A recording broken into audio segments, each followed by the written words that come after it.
السلام علیکم ورحمۃ اللہ وبرکاتہ۔ بسم اللہ الرحمن الرحیم۔ الحمد للہ وکفی وسلام علی عباده الذین اصطفی، اما بعد۔ اعوذ باللہ من الشیطان الرجیم، بسم اللہ الرحمن الرحیم۔ یا ایہا الذین آمنوا آمنوا باللہ ورسولہ، صدق اللہ العظیم۔ وقد قال النبی صلی اللہ علیہ وآلہ وسلم: الدین النصیحہ، او کما قال علیہ الصلاۃ والسلام۔ بہت ہی عزت و احترام کے مستحق میرے بزرگوں، قابل قدر دینی اور ایمانی بھائیوں، میں نے آپ کے سامنے قرآن مجید کی جو آیت تلاوت کی، وہ آیت اپنے ترجمے کے اعتبار سے بڑی عجیب و غریب آیت ہے۔ اس آیت کے اندر اللہ تبارک و تعالی کا ارشاد ہے: اے ایمان والو، ایمان لے کر آؤ اللہ اور اس کے رسول پر۔ ایمان والوں سے ہی کہا گیا کہ ایمان لاؤ اللہ اور اس کے رسول پر۔ یہ نہیں کہا یا ایھا الذین کفروا، اے کافروں ایمان لے کر آؤ۔ یہ نہیں کہا یا ایھا الذین نافقوا، اے منافقو ایمان لے کر آؤ۔ یہ نہیں کہا یا ایھا الذین اشرکوا، اے مشرکو ایمان لے کر آؤ۔ اگر یہ بات کہی جاتی تو بات کا سمجھنا آسان ہوتا کہ اے منافقو ایمان لے کر آؤ، اے یہودیو ایمان لے کر آؤ، اے مشرکو منافقو ایمان لے کر آؤ۔ یہ نہیں کہا، بلکہ ایمان والوں سے ہی کہا: اے ایمان والو، تم ایمان لے کر آؤ اللہ اور اس کے رسول پر۔ دوسری مرتبہ ایمان لانے کا مطلب کیا ہے؟ مفسرین اکرام نے اپنی تفاسیر میں اس کے چند مطالب بیان کیے۔ پہلا مطلب دوسری مرتبہ ایمان لانے کا یہ ہے: اتقوا اللہ، تم ایمان لاؤ اور ایمان لانے کے بعد اللہ سے ڈرو۔ دنیا کے اندر جب کسی سے معاملات کر رہے ہو، کسی سے لین دین کر رہے ہو، کسی کے ساتھ تجارت کر رہے ہو، اللہ سے ڈرو۔ تم دنیا کے اندر کسی مجلس میں بیٹھے ہو تب بھی اللہ سے ڈرو۔ تم دنیا میں جہاں کہیں ہو، گھر میں ہو، بازار میں ہو یا عبادت گاہ میں ہو، تم دنیا میں جہاں بھی ہو وہاں اللہ سے ڈرو۔ اگر دنیا کے اندر انسانوں کو گناہوں سے روکنے والی وہ کوئی چیز ہے تو وہ صرف اللہ کا ڈر ہے۔ اگر انسان کے دل میں اللہ کا ڈر ہے تو انسان اپنے آپ گناہوں سے رک جائے گا، اور اگر انسان کے دل میں اللہ کا ڈر نہیں تو پھر یہ انسان نہیں رہتا، یہ انسان حیوان بن جاتا ہے، یہ انسان درندہ بن جاتا ہے۔ دنیا کا کوئی قانون، دنیا کی کوئی عدالت، دنیا کا کوئی پہرا اسے گناہ سے نہیں روک سکتا، اس لیے کہ اس کے دل میں اللہ کا ڈر نہیں ہے۔ تو دنیا کے اندر اگر کوئی چیز انسانوں کو گناہوں سے روکنے والی ہے وہ اللہ کا ڈر ہے۔ تو دوسری مرتبہ ایمان لانے کا مطلب یہ ہے کہ تم اپنے دل میں اللہ کا ڈر پیدا کرو۔ اگر تمہارے دل میں اللہ کا ڈر ہوگا تم دنیا میں بھی کامیاب ہوگے اور آخرت میں بھی کامیاب ہو جاؤ گے۔ مفسرین اکرام نے دوسری مرتبہ ایمان لانے کا دوسرا مطلب یہ بیان کیا: جب تم پہلی مرتبہ ایمان لائے، تم زبان سے اقرار کر چکے، تم نے اللہ کی وحدانیت کا، نبی علیہ السلام کی رسالت کا اور قرآن مجید کے کلام اللہ ہونے کا زبان سے اقرار کر لیا۔ اب دل کی گہرائیوں سے اس کی تصدیق کروں۔ جب کوئی اللہ کا بندہ کلمہ پڑھ کے اسلام کے دائرے میں داخل ہوتا ہے، ایمان میں داخل ہوتا ہے، تو کلمہ پڑھنے سے اس کا ایمان کامل اور مکمل نہیں ہوتا۔ کلمہ پڑھنے سے فقط اس کا ایمان مضبوط نہیں ہوتا۔ ایمان کو کامل کرنے کے لیے، ایمان کو مکمل کرنے کے لیے، ایمان کو مضبوط کرنے کے لیے اعمال صالحہ کی ضرورت پڑتی ہے۔ اگر کوئی اللہ کا بندہ ایمان کے اندر داخل ہوتا ہے تو اسے سب سے پہلے دو باتوں کی تلقین کی جاتی ہے، اقرار باللسان و تصدیق بالقلب، کہ اللہ کی وحدانیت کا تم زبان سے اقرار کرو اور دل سے ساتھ میں اس کی تصدیق کرو۔ دنیا کے اندر جو اللہ کا بندہ جتنے اعمال کرے گا، دنیا کے اندر جتنے کار خیر کرے گا، وہ اتنا دل کی گہرائیوں سے اللہ کی وحدانیت کی، نبی کی رسالت کی، قرآن مجید کے کلام اللہ ہونے کی دل کی گہرائیوں سے تصدیق کرتا چلا جائے گا۔ دنیا کے اندر جو کامل ایمان والا ہوگا، اس کا کوئی کام شریعت کے خلاف نہیں ہوگا، اس کا کوئی کام اللہ کے رسول علیہ السلام کی ہدایت کے خلاف نہیں ہوگا، اس کا کوئی کام قرآن مجید کی تعلیم کے خلاف نہیں ہوگا، اس کا ہر کام قرآن مجید کی تعلیم کی روشنی میں ہوگا، نبی علیہ السلام کی ہدایت کے مطابق ہوگا۔ دنیا کے اندر ایمان کی نشاندہی کس چیز سے ہوتی ہے؟ دنیا کے اندر ایمان کی نشاندہی انسان کے اعمال سے ہوتی ہے۔ جتنے اعمال شاندار ہوں گے ایمان اتنا شاندار ہوگا، جتنے اعمال مضبوط ہوں گے جتنے اعمال مضبوط ہوں گے اتنا ایمان مضبوط ہوگا۔ جس بھائی کی زندگی میں جتنی نمازیں ہوں گی، جس بھائی کی زندگی میں جتنا ذکر و اذکار ہوگا، جس بھائی کی زندگی میں جتنی قرآن مجید کی تلاوت ہوگی، اس کا ایمان اتنا مضبوط ہوگا۔ اور جس کی زندگی میں نمازیں نہیں ہوں گی، صوم و صلاۃ نہیں ہوگا، قرآن مجید کی تلاوت نہیں ہوگی، ذکر و اذکار نہیں ہوگا، اس کا ایمان کمزور ہوگا، لاغار ہوگا، اس کا ایمان ڈگمگائے گا، اسے خطرہ ہوگا کہ کسی وقت بھی وہ ایمان سے خالی ہو سکتا ہے۔ میرے بھائیوں، یاد رکھنا چاہیے، اس زمانے میں ہم اخبار پڑھتے ہیں، اس زمانے میں ہم ٹیلی ویژن دیکھتے ہیں، اس زمانے میں ہم نیوز سنتے ہیں، ان تمام چیزوں سے ہمیں غیروں کی طاقت کا اندازہ ہوتا ہے، ان تمام باتوں سے ہمیں حکومت کی طاقت کا اندازہ ہوتا ہے۔ اگر ہم قرآن مجید پڑھیں گے، ہم اللہ کے رسول علیہ السلام کی احادیث کو پڑھیں گے، ہم اللہ کے رسول علیہ السلام کی سیرت کو پڑھیں گے اور آپ کے غزوات کا مطالعہ کریں گے، تب جا کر ہمیں اللہ کی طاقت کا اندازہ ہوگا، اللہ کی نصرت کا اندازہ ہوگا۔ اس زمانے میں کتنے بھائی ایسے ہیں جو یہ بات کہتے ہیں کہ غیروں کی جانب سے مسلمانوں کو ڈرایا جا رہا ہے، مسلمانوں کو کھدیڑا جا رہا ہے، دھمکایا جا رہا ہے، ٹارچر کیا جاتا ہے۔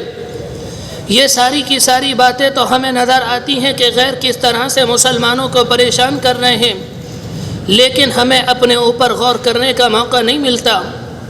ہم اپنے اخلاق کو نہیں دیکھتے، ہم اپنے کردار کو نہیں دیکھتے، ہم اپنی معاملات کو نہیں دیکھتے، ہم اپنی عبادات کو نہیں دیکھتے۔ اس زمانے میں ہم غیروں کو کیا متاثر کریں گے؟ ہم غیروں سے متاثر ہیں۔ اگر میں آپ سے کہوں کہ بازار سے کوئی سامان خرید کر لے کر آؤ، تو عام مجھ سے ہی یہ کہیں گے کہ ذرا غیر مسلم سے خرید کر لانا، وہاں دھوکہ نہیں ہے، وہاں خیانت نہیں ہے، مسلمان سے خرید کر مت لانا، اس لیے کہ اس کے ہاں دھوکہ ہے، اس کے ہاں ملاوٹ ہے، اس کے ہاں خیانت ہے۔ ہم غیروں کو کیا متاثر کریں گے؟ ہم غیروں سے خود متاثر ہیں۔ صحابہ اکرام کا کردار یہ نہیں تھا، صحابہ اکرام اخلاق کے مضبوط تھے، صحابہ اکرام کردار کے مضبوط تھے، وہ دنیا کو دعوت نہیں دیتے، دنیا ان کے کردار کو دیکھ کر، دنیا ان کے اخلاق کو دیکھ کر، دنیا ان کے معاملات کو دیکھ کر، دنیا ان کی تجارت کو دیکھ کر خود بخود اسلام کے اندر داخل ہو رہی تھی۔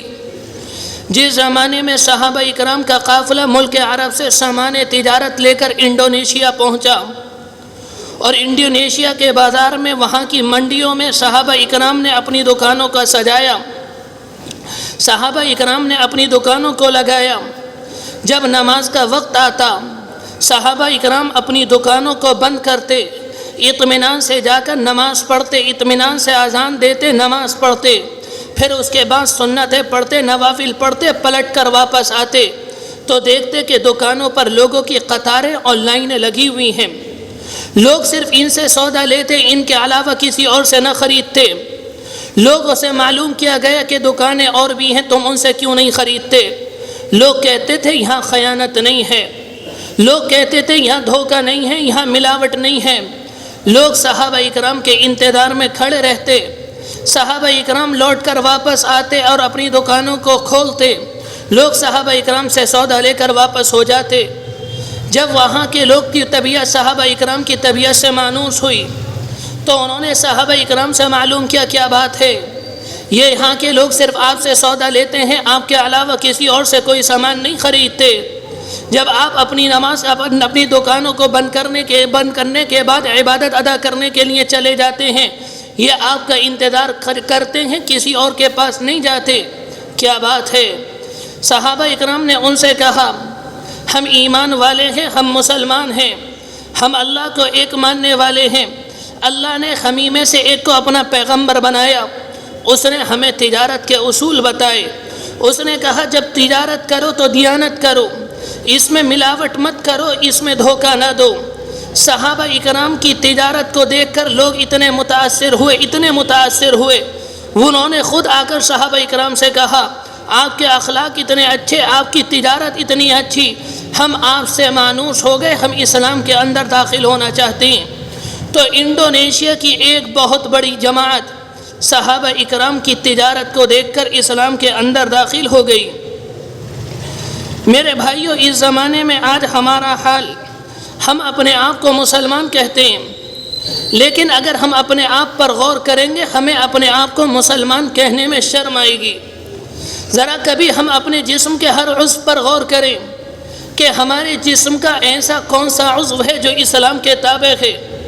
کیا ہماری آنکھ اسلام کے تابع ہے؟ اگر یہ آنکھ غیر محرم کو نہیں دیکھتی یا غیر محرم کو دیکھتی ہے، اگر یہ آنکھ عریانی تصاویر کو دیکھتی ہے، اگر یہ آنکھ فحش اور ناپاک فلموں کو دیکھتی ہے، میرے بھائیوں یہ آنکھ اسلام کے تابع نہیں ہے۔ اگر ہماری زبان غیبت کرتی ہے، ہماری زبان جھوٹ بولتی ہے، ہماری زبان لوگوں کے درمیان اختلاف اور جھگڑے کراتی ہے، ہماری زبان اسلام کے تابع نہیں۔ اس طرح سے اگر ہم اپنے جسم کے کسی بھی عضو پر غور کریں گے تو ہمیں اپنے جسم کا کوئی عضو اسلام کے تابع نظر نہیں آئے گا، ہمیں جسم کا کوئی حصہ اسلام کے تابع نظر نہیں آئے گا، ہمیں اپنے جسم کے عضو میں نفاق نظر آئے گا، ہمیں اپنی آنکھ میں منافقت نظر آئے گی، ہمیں اپنی زبان میں منافقت نظر آئے گی۔ میرے بھائیو، جب ہمارے جسم کا کوئی عضو اسلام کے تابع نہیں تو ہم اپنے آپ کو حقیقی معنی میں مسلمان کیوں سمجھتے ہیں؟ اس زمانے میں اگر کوئی ہمارے پاس آ جائے اور ہم سے آ کر یہ معلوم کرے اسلام کیا ہے، ہم اس سے کہیں گے نماز پڑھنے کا نام اسلام ہے، روزے رکھنے کا نام اسلام ہے، 100% زکوٰۃ دینے کا نام اسلام ہے، اپنے آپ کو غیر محرم لڑکیوں اور عورتوں سے بچانے کا نام اسلام ہے، اپنی زبان کو جھوٹ سے روکنے کا نام اسلام ہے، سچ بولنے کا نام اسلام ہے، صحیح دیکھنے کا نام اسلام ہے، ہم اس کے سامنے اسلام کی لمبی چوڑی تشریح کریں گے۔ لیکن جب صحابہ اکرام کا دور تھا اور لوگ صحابہ اکرام کے پاس آتے اور صحابہ اکرام سے معلوم کرتے اسلام کسے کہتے ہیں، صحابہ اکرام یہ نہیں کہتے اس کا نام اسلام، اس کا نام اسلام، اس کا نام اسلام، صحابہ اکرام کہتے تھے کہ سر سے لے کر پاؤں تک مجھے دیکھ لو، اس کا نام اسلام ہے، میری آنکھ بھی اسلام کے تابع، میری زبان بھی اسلام کے تابع، میرا ہاتھ پاؤں بھی اسلام کے تابع۔ یہی بات تھی، انہوں نے اپنے آپ کو اسلام کے تابع کر دیا۔ دنیا ان سے اتنی متاثر ہوئی، انہیں دعوت دینے کی ضرورت نہیں ہوتی، دنیا ان کے اخلاق سے متاثر ہو کر، دنیا ان کی پاک دامنی سے متاثر ہو کر، دنیا ان کے معاملات سے متاثر ہو کر خود بخود اسلام کے اندر داخل ہو رہی تھی۔ میرے بھائیوں، اس زمانے میں اگر سب سے زیادہ قیمتی کوئی چیز ہے وہ میرا اور آپ کا ایمان ہے۔ اگر اس زمانے میں جان سے زیادہ قیمتی کوئی چیز ہے، مال سے زیادہ قیمتی کوئی چیز ہے، وہ ہمارا ایمان ہے، اس کے علاوہ کوئی چیز اس سے زیادہ قیمتی نہیں۔ اس لیے کہ اللہ کے ہاں جان کی کوئی قیمت نہیں، اللہ کے ہاں مال کی قیمت نہیں، اللہ کے ہاں تجارت کی قیمت نہیں، اللہ کے ہاں اگر کسی چیز کی قیمت ہے تو صرف ایمان کی قیمت ہے۔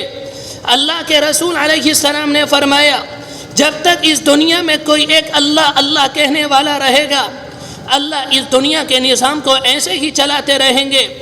اسی طرح سے اللہ کے رسول علیہ السلام نے فرمایا اگر کوئی اللہ کا بندہ دنیا سے رائی کے دانے کے برابر اپنے ایمان کو بچا کر دنیا سے چلا گیا، اللہ اس ایمان کی بدولت اسے جنت میں داخل کر دیں گے۔ میرے بھائیو، دنیا میں اگر قیمتی، سب سے زیادہ قیمتی کوئی چیز ہے وہ ایمان ہے۔ اللہ کے رسول علیہ السلام نے ایک موقع پر فرمایا کل قیامت کا دن ہوگا، ایک اللہ کا بندہ گناہوں کے 99 دفتر اور رجسٹر لے کر آئے گا، اس کے مقابلے میں اللہ کے فرشتے کے پاس ایک چھوٹی پرچی ہوگی، کاغذ کا ٹکڑا ہوگا، وہ ٹکڑا کاغذ کا وہ نیکی کے پلڑے میں رکھ دے گا، اور گناہوں کے دفتر گناہوں کے پلڑے میں رکھے ہوں گے، جس میں کاغذ کا پرچہ وہ ڈالے گا پرزہ نیکی کے پلڑے میں ڈالے گا تو کاغذ کا یہ ٹکڑا گناہوں کے دفتر پر بھاری ہو جائے گا۔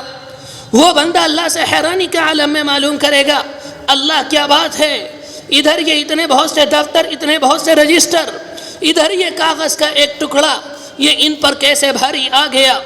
اللہ کہے گا بندے یہ تیرا ایمان ہے، اگر اس کے مقابلے میں زمین اور آسمان بھی گناہوں کے پلڑے میں رکھ دیا جائے تو زمین و آسمان کے وزن سے زیادہ اس پرچی کا وزن ہوگا، اس لیے کہ اس میں ایمان ہے۔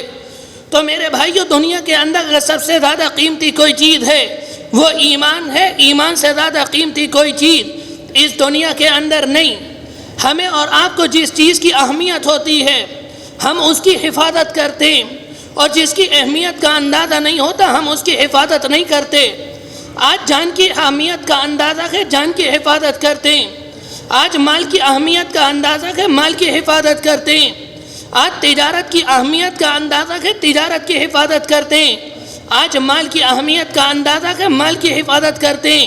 ایمان کی اہمیت کا اندازہ نہیں، جس کی آج ہم حفاظت نہیں کرتے۔ اگر مرنے کے بعد کوئی چیز کام آئے گی، میری زندگی کام نہیں آئے گی، تجارت کام نہیں آئے گی، بیوی بچے کام نہیں آئیں گے، اگر مرنے کے بعد کوئی چیز کام آئے گی وہ ہمارا ایمان کام آئے گا۔ میرے بھائیو، دنیا کے اندر زندگی گزارنے کے دو راستے، ایک عقل کا راستہ اور ایک وحی کا راستہ۔ دنیا کے اندر جو عقل کے راستے پر چلے گا اللہ اسے ناکام کر دے گا، اور دنیا میں جو وحی کے راستے کو اختیار کرے گا اللہ اسے کامیاب کر دے گا۔ ایک اللہ کا بندہ یہ دیکھتا ہے انسان کی عقل کہتی ہے کہ رشوت لینے میں فائدہ ہے، انسان کی عقل کہتی ہے دھوکہ دے کے فائدہ زیادہ ہے، انسان کی عقل کہتی ہے ملاوٹ کر کے اشیاء کو فروخت کرنے میں منافع زیادہ ہے۔ اگر انسان اس عمل کو دیکھے گا، اگر انسان اس منافع کو دیکھے گا اور عقل کے راستے کو اختیار کرے گا، اللہ اسے دنیا میں بھی ناکام کرے گا اور آخرت میں بھی ناکام کر دے گا۔ دنیا میں اس کی ناکامی یہ ہوگی، دنیا میں لوگ اسے رشوت خور کہیں گے، دنیا میں لوگ اسے حرام خور کہیں گے، دنیا میں اسے غلط القاب سے لوگ پکاریں گے۔ لیکن ایک اللہ کا بندہ وہ ہے جب اس کے سامنے رشوت آتی ہے، اس کے سامنے دھوکہ آتا ہے، وہ پہلے اللہ کے حکم کو دیکھتا ہے۔ اللہ کا حکم یہ ہے کہ رشوت سے دور رہو، اللہ کا حکم یہ ہے دھوکے سے دور رہو، اللہ کا حکم یہ ہے کہ ملاوٹ سے دور رہو۔ وہ اللہ کے حکم کو دیکھ کر اپنے آپ کو ان تمام باتوں سے روک لیتا ہے۔ یہ اللہ کا بندہ وحی کے راستے پر چلنے والا یہ دنیا میں بھی کامیاب ہوگا اور آخرت میں بھی کامیاب۔ موسیٰ علیہ السلام کے واقعے کے ذریعے بات سمجھ میں آئے گی۔ موسیٰ علیہ السلام مصر کے اندر، اور فرعون موسیٰ علیہ السلام کی قوم پر ظلم کرتا، ان کی قوم کے ہزاروں اور سینکڑوں لاکھوں بچوں کو اس نے ذبح کر دیا، ان کی قوم کے نوجوانوں کو اس نے غلام بنا لیا، ان کی قوم کی عورتوں کو اس نے باندی بنا لیا، ان پر ظلم و بربریت کے فرعون نے پہاڑ توڑے، انہیں استبداد کے شکنجے پر کس دیا۔ ایک وقت آیا اللہ تبارک و تعالیٰ کی جانب سے موسیٰ علیہ السلام کو اشارہ ملا کہ اپنی قوم کو مصر سے لے کر ملک شام کی طرف لے جاؤ۔ موسیٰ علیہ السلام نے بنی اسرائیل کو جمع کیا اور رات کے اندھیرے میں چلے، اللہ کی تقدیر سے راستہ بھٹک گئے، ملک شام کی طرف جا رہے تھے، دریائے نیل سامنے آ گیا، آگے دریا، پیچھے پلٹ کر دیکھا تو فرعون کا لشکر ہے، جو موسیٰ علیہ السلام کے ماننے والے، ان کے پیروکار، ان کی قوم کے لوگ تھے۔ انہوں نے موسیٰ علیہ السلام سے کہا اِنَّا لَمُدْرَكُونَ، ہم پکڑ لیے جائیں گے، اب ہم مارے جائیں گے، ہم کاٹے جائیں گے۔ موسیٰ اگر تمہیں مروانا تھا یہاں لانے کی کیا ضرورت تھی، وہاں ہماری پٹائی کم ہو رہی تھی۔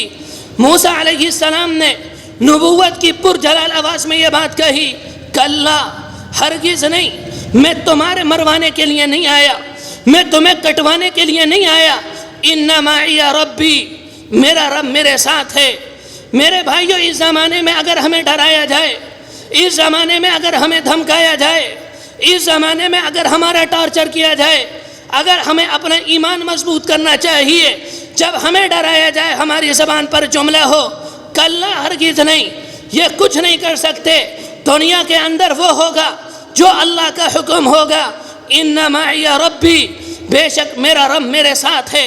جب انسان کا ایمان مضبوط ہوتا ہے، دنیا کی کوئی طاقت انسان کا اور مسلمان کا بال بیکا نہیں کر سکتی۔ موسیٰ علیہ السلام اپنی قوم کو لے کر آئے، آگے دریا اور پیچھے فرعون کا لشکر ہے۔ اگر موسیٰ علیہ السلام عقل سے معلوم کریں، عقل یہ کہے گی آگے اگر کودو گے ڈوب جاؤ گے، پیچھے فرعون کا لشکر ہے، اپنی لاٹھی کو مضبوط پکڑو، دشمن سے ڈٹ کر مقابلہ کرو، ہو سکتا ہے کہ تم کامیاب ہو جاؤ۔ موسیٰ علیہ السلام نے اللہ سے معلوم کیا، اللہ تبارک و تعالیٰ کا موسیٰ کو حکم ہوا، ان اضرب بعصاک البحر، اے موسیٰ اپنی لاٹھی سمندر کے اوپر مارو۔ انہوں نے سمندر کے اوپر لاٹھی ماری۔ عقل یہ کہے گی اگر سمندر پر لاٹھی مارو گے صرف پانی کے چھینٹے منہ پر آئیں گے، اس کے علاوہ کچھ نہیں ہوگا۔ موسیٰ علیہ السلام کا یقین مضبوط تھا، ان کا ایمان کامل اور مکمل تھا، وہ اللہ کے پیغمبر تھے۔ انہوں نے اللہ کے حکم کے مطابق دریا پر عصا مارا، عصا سے مارا، اللہ کے حکم کے مطابق عصا پانی پر مارا، دریا کے اندر راستے بن گئے، موسیٰ علیہ السلام کامیاب ہو گئے۔